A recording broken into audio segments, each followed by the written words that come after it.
कला वार्ता की इस कड़ी में आपका स्वागत है। आज मैं आपको आधुनिक कला के बारे में कुछ रोचक जानकारियाँ दूंगी।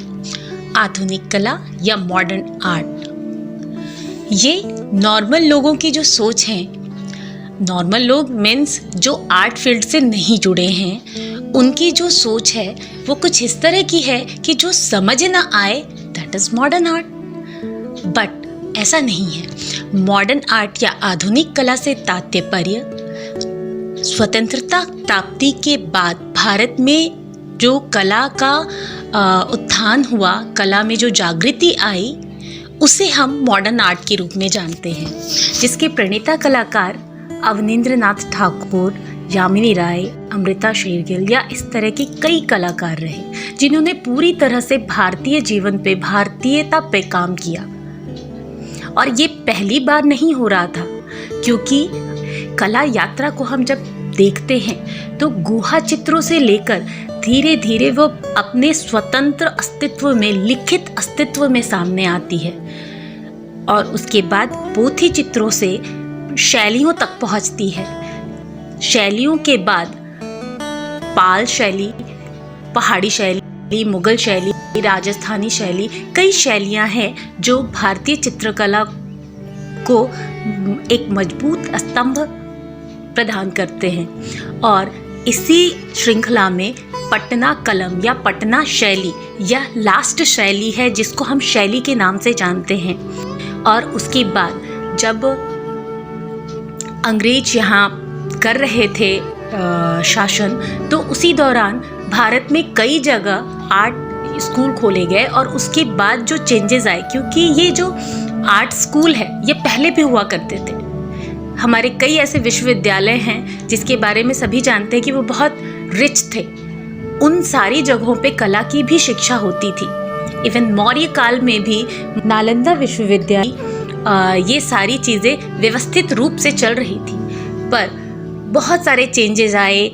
उन सारे चेंजेस को तो अभी इतने कम समय में बता पाना पॉसिबल नहीं है, बट ऐसा है कि ये पहले भी हो चुका था। शायद इसीलिए इस काल को पुनर्जागरण काल कहा गया, क्योंकि फिर से भारतीय कलाकार अपनी कला के लिए जागे। क्योंकि मुगल शैली भी पूरी तरह से इंडियन नहीं थी, वो बाहर से, ईरानी आए थे बाहर, और उन्होंने अपने स्टाइल में काम करना शुरू किया। बाद में भारतीयों के साथ मिलकर के एक नई शैली बनी, उसे हम मुगल शैली के नाम से जानते हैं। धीरे धीरे मुगल शैली के बाद उसी समय राजस्थानी शैली भी चल रही थी, और राजस्थानी शैली में जिस तरह से बचाव था हिंदुत्व का, वो साफ झलकता था। क्योंकि राजस्थानी चित्रकला में मुख्यतः कृष्ण और उनके जो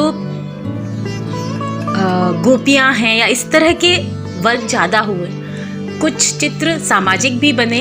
इवन मुगल काल में तो पूरी तरह से वो दरबारी कला थी, राज दरबार की ही कला थी वो। हाँ, इसमें कुछ कृष्ण और कुछ और रामायण के भी चित्र बने हैं, पर अगर कंपैरिजन में देखा जाए तो उसे दरबारी कला कहना ही ज़्यादा उचित होगा।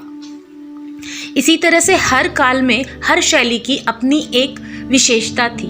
और जब यहाँ पुनर्जागरण काल चल रहा था, तब उस समय जो कलाकार थे, जैसे अवनींद्रनाथ ठाकुर और रविंद्रनाथ ठाकुर, यामिनी राय, इस तरह के जो लोक कलाकार भी थे, उन लोगों ने देखा, जाना, और जब अवनींद्रनाथ ने पढ़ा षडंग के बारे में, अजंता के बारे में, तब उनको यह एहसास हुआ कि हम अपने संस्कृति में इतने रिच हैं कि हमको कहीं और किसी और को फॉलो करने की ज़रूरत ही नहीं है।